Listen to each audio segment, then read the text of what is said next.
When labor slows or stalls, it is not because your body just isn't working. It is actually more likely that your body is doing exactly what it was designed to do. I recently read something that said your body will set boundaries before your brain can.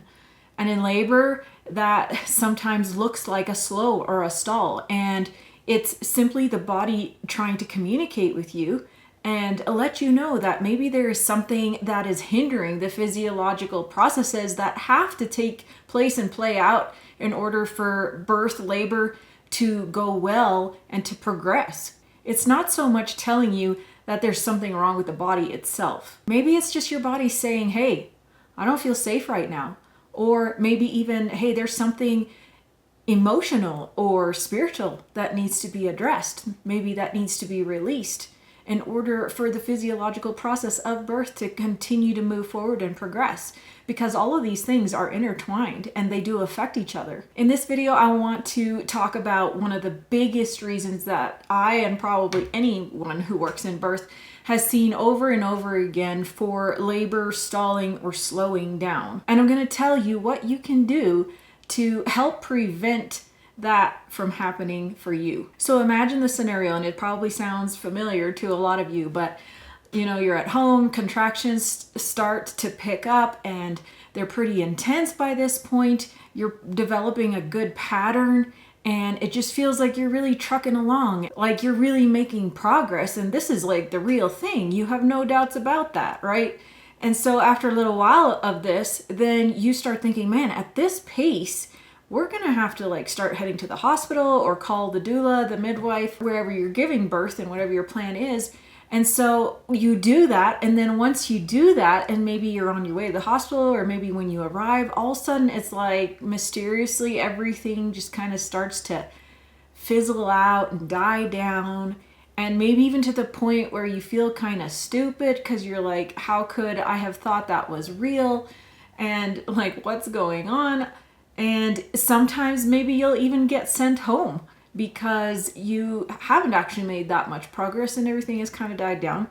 But sometimes you might be encouraged to augment labor, give you a little Pitocin or something, just to help your body because, obviously your body needs a little bit of help. But what really happened there? Maybe you have heard it said that if you're planning for a hospital birth, but you want minimal intervention, that you should stay home and labor at home as long as you possibly can. And this is not just for the reason that, well, if I'm at home longer, then they have less time to try to push intervention and so forth. It's actually also because laboring at home will typically help your labor to progress faster and not have that slowdown or that stall. And I'm going to explain why. So the same area of the brain that governs birth also governs all of reproduction, including sex. I got to be careful what I say so I don't get banned and blocked and all the things. But those two things, they have the same needs physiologically in order for them to work well, to be enjoyable. One of those biggest things is you need to have a high and unhindered flow of oxytocin. Oxytocin is what is released during intimacy, but it's also the number one labor hormone that you have to have contractions even. But there are certainly conditions that either hinder or help that natural hormonal ebb and flow of all the things that need to happen and to keep that oxytocin high and unhindered. So that part of the brain that governs this is not the same part of the brain that is responsible for things like thinking, reasoning, analyzing, conversation, deep thought. That's the neocortex. And in birth, you don't want to stimulate the neocortex so that the area of the brain that is governing the birth process is better able to do so more efficiently. And one of the main things that will cause oxytocin to dip or drop, and if it does, that is probably the reason for your slower stall. But one of the main things that does that is the introduction of adrenaline or excess adrenaline. Now, that's not to say that adrenaline has no place in labor whatsoever. If there was an actual emergency, then yeah, you would need adrenaline. Or maybe at the very end when you just need that little bit of extra something to push that baby out. But overall, in general, adrenaline actually opposes and hinders the flow of oxytocin. And so if you're doing things that introduce adrenaline, whether your mind catches up to it or not, like I said in the beginning, your brain knows the boundaries and sets boundaries. Your body does so before your mind necessarily realizes what your body realizes. And so if you think about it in light of that, the same part of the brain that governs birth also governs intimacy, reproduction. Think about what kind of conditions are needed for that to be enjoyable, for that to work well. Well, you need privacy, you need familiarity, you need to be uninterrupted. People with toddlers, you know what that's like, right? If you're constantly interrupted, how that affects the mood. You need to be undisturbed, and you most of all need to feel safe. So what are the things that introduce adrenaline then that oppose this oxytocin flow? Well, think about it. If you're surrounded by strangers and you are asked to be in uncomfortable positions, they are poking, they're prodding, you're being interrupted all the time, constantly people coming in there in bright lights. Like, think about what that would feel like in the setting of intimacy versus in birth. We kind of think, well, this is what has to happen, this is normal. But your body knows when it feels safe and when it doesn't. And so if you want to avoid that stall or that slowdown, you want to keep oxytocin high and you want to reduce adrenaline or the possibility of adrenaline.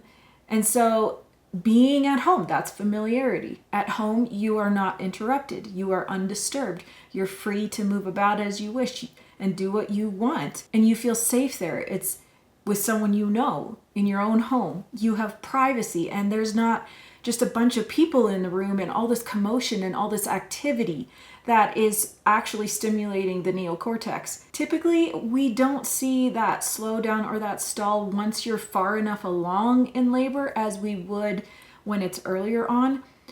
But it can still have an effect. It's just kind of harder to stop, a train that's going at full speed than a train that is just starting to pick up speed, right? So one of the most effective things that you can do to avoid that slower stall is to labor at home as long as possible, and not just because you're trying to avoid intervention if that's the case, but because you want labor to continue to progress at a good rate where you are most comfortable and where your body feels the safest, because that's when it can do so.